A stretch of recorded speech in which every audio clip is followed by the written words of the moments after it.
Scrolling through the gram. Totally candid, just me scrolling through the gram.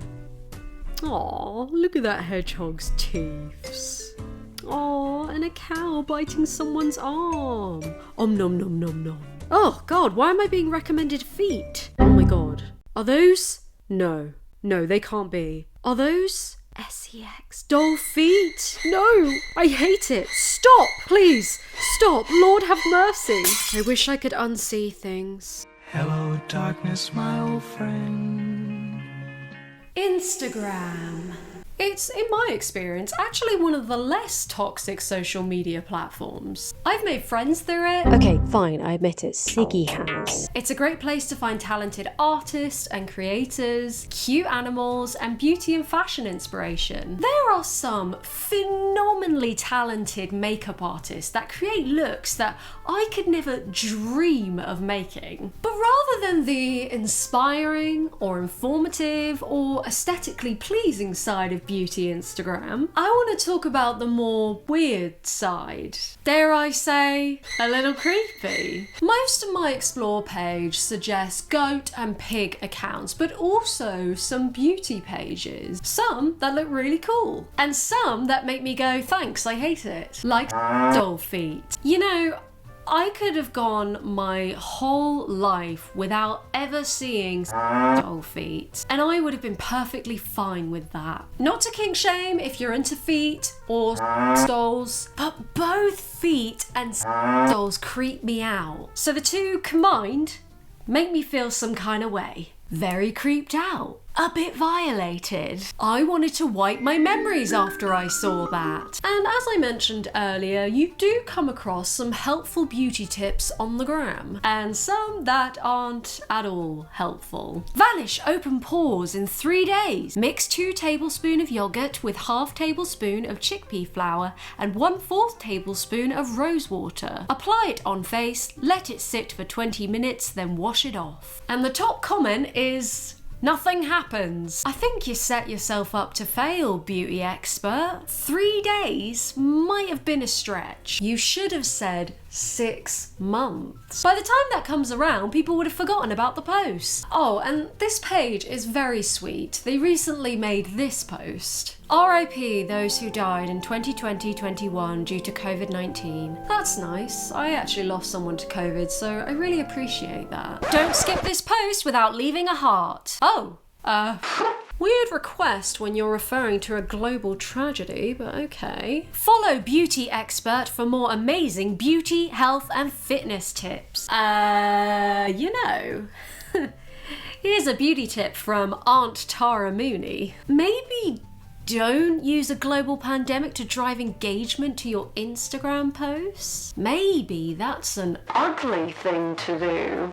Oh, and this page also recommends skin whitening cream. I don't need to tell you why that's fucked up. Moving on. This is the post that inspired me to make this video. You might be thinking, this seems rather innocuous. And exactly! What was the point of this? Also, are these glow-ups or are they just people with and without makeup? And that leads me into the bizarre genre of beauty pages on Instagram, where they obsessively speculate about what procedures celebrities have had done. And I would like to add that it would be nice to have more transparency from celebrities about what work they've had done. They don't necessarily owe it to us, but I do think it would help with making young people feel less inadequate, especially young women. Your body, your choice. But I do think it's important to remind people that celebrities are people, just like us, and have flaws,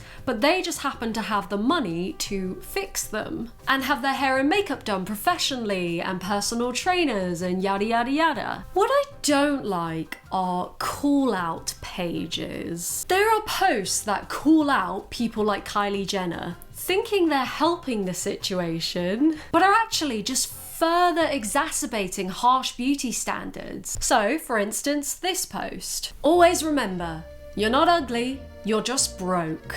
She wasn't even broke in the first picture. She was just a normal teenager who didn't have people criticizing her appearance 24/7, making her insecure about herself. Okay, so are you saying she was ugly before? No wonder she got those surgeries. She was never ugly. People are so critical, damn. If you put my middle school pic next to a pic of me now at 25, clearly I look much better now. Normalize puberty. Stop expecting developing teens to look like adult actors playing high school kids. You hear that, Riverdale? Those comments said it better than I could. The person who made this might think they are helping, but actually they're just reinforcing the status quo and shaming teenage girls, or shaming puberty in general. This page, _celebrities, _before, _after, describes itself as celebrity plastic surgeries and other procedures. I'm not hating on anyone. Everyone is beautiful in their own way. Let's see some of their stuff. Anna Kendrick as a child versus Anna Kendrick as an adult. And the comments are emphatic chin implant, cheekbone implant, vivid, strong orthodontic surgery makeover, blepharoplasty, brow lift, as minimum. It is so odd when people say, just lost weight, prettier before. Before is better. You are reaching. She grew up. That's all. Stop trying to make yourself feel better because people grew up and got pretty. For goodness sakes. I don't know for a fact, but to me it just looks like she's aged. It's extremely common to lose weight in your face as you age, especially in your 20s. But on the flip side, if you gain weight in your face, that's also normal and perfectly fine. And oh my god, can we just accept that people's faces just change when they age? Stop speculating and judging what ages they looked best. It's so weird. Find a hobby. Take piano lessons or something. And they responded to the criticism with this post. What puberty used to do, what puberty apparently does now. My favourite comments are, it's called puberty comments. Okay, so if people look at someone like Kylie Jenner and say, it's just puberty, then fine, I see your point. But you're also posting shit like this. They're the same picture. Has it ever occurred to you that in order to make it in Hollywood, you need to be considered beautiful in the first place? I mean, that's literally pretty privilege in action. Oof. This shit just rubs me the wrong way. I honestly think that policing how women have augmented themselves contributes to them being less transparent about it. Just don't think it's helping things. I'd also like to add that, yes, I acknowledge that these people are very well off and they're very privileged. So I think the people making these posts might feel like they're punching up, and I guess in a way they are. However, I'd like to add that the ubiquitousness of cosmetic procedures and surgery in the entertainment industry aren't coming from nowhere. If you're a woman working in Hollywood, you know full well that there's an expiration date on your career. So one example that springs to mind is when Maggie Gyllenhaal, aged 37, was considered too old to play a love interest opposite a 55-year-old man. And that's just one example.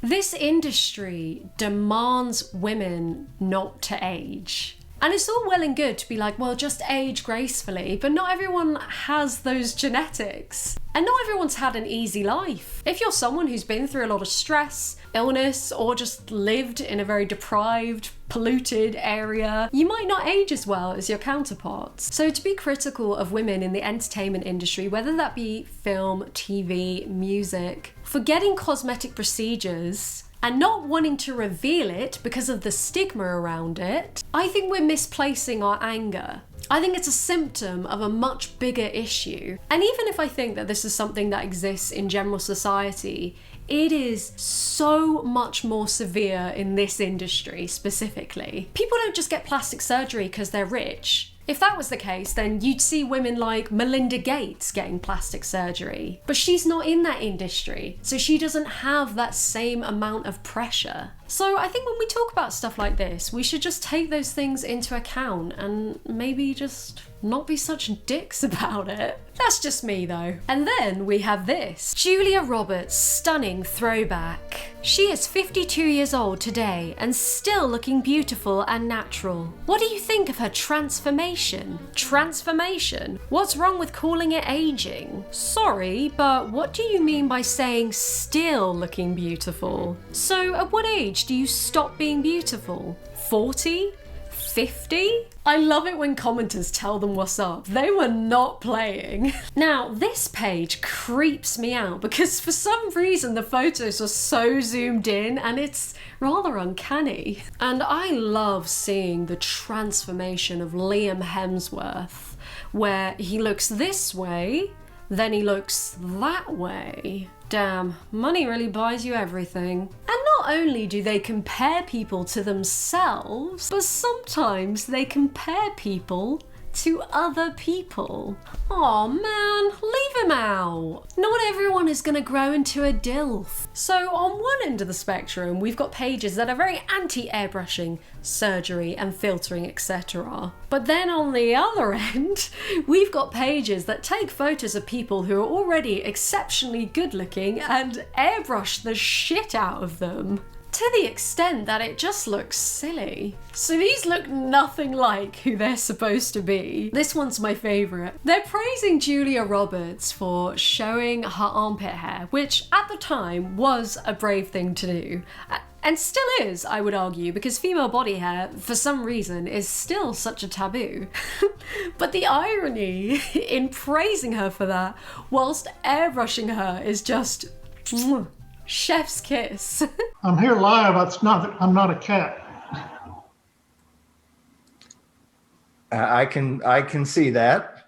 And I wanted to add a serious piece of advice. As useful as social media can be for getting beauty tips and advice, make sure to do your research. I found this post where someone waxed the inside of their nostrils and it was shared by a big page. Damn, the beauty standards are so harsh that even body hair that can't be seen must still be purged. But yeah, for the love of dog, please don't do this. The hairs inside your nose protect you from infection and they are there for a reason. If I saw this when I was a tween, I probably would have done this. It's actually really bad and potentially dangerous and definitely stupid. To end on a positive note, let me show you some beauty related Instagrams that I do enjoy. I stumbled across this lovely account, The Blemish Queen, run by Nicole, who talks about her journey with acne and mental illness. Another page I like that has some incredible makeup looks is Beauty by BB_. Look at these pepper eyebrows. Hot stuff, baby. J'adore. That'll be all for today. Remember to take regular breaks from social media because it's really easy to let this stuff get to your head, no matter how confident you are. Look in the mirror every morning and say, damn, I'm a DILF. Works for me anyway. Have a good day, dog bless, and I will see you in the next one. Bye-bye. Bye-bye now. Bye-bye. Bye-bye now. Bye-bye. Hello. You might have noticed that for this video, I didn't do a subscription pet shout out. And the reason for this is that I wanted to focus on something else this week, and that is what's been going on in India. As I'm sure you've seen, the situation there is incredibly severe. And yeah, it's absolutely heartbreaking to see. In light of that, I wanted to just share some resources and share some charities. If you happen to have any change to spare, please donate. That being said, I really don't want this to be taken as a guilt trip because I understand that a lot of you aren't in a position to do that. If you can't, just make sure to read the resources, share them, make sure you stay informed, and make sure that you are, staying sensible during the COVID situation. Even if in your country restrictions have lifted, just bear in mind that the situation is still going on for many parts of the world. So, and how we behave in our own home countries does have a knock-on effect to the rest of the world. So, just be sensible, keep being hygienic, just don't be silly, basically, is what I'm saying. But yeah, I just wanted to use this as an opportunity to mention that. And of course, if you yourself are from India, you live there, you've got loved ones there, I am sending you my love. I know that means absolutely nothing, but yeah, I just want to send you the biggest hug. I'm so sorry that this is happening to you. And of course, I want to send my love to everyone in Colombia. It just seems as if bad stuff keeps happening. It's constantly happening. So if you are there, I hope you and your loved ones are safe, and I am also sending you my love. But the subscription pet shoutouts will be back in the next video. And yeah, that's everything. Thank you so much for watching. Lots of love. I hope you and your loved ones are all safe and have a good day or night. Say bye-bye. Say bye. Say bye-bye, Ziggy. Say bye-bye.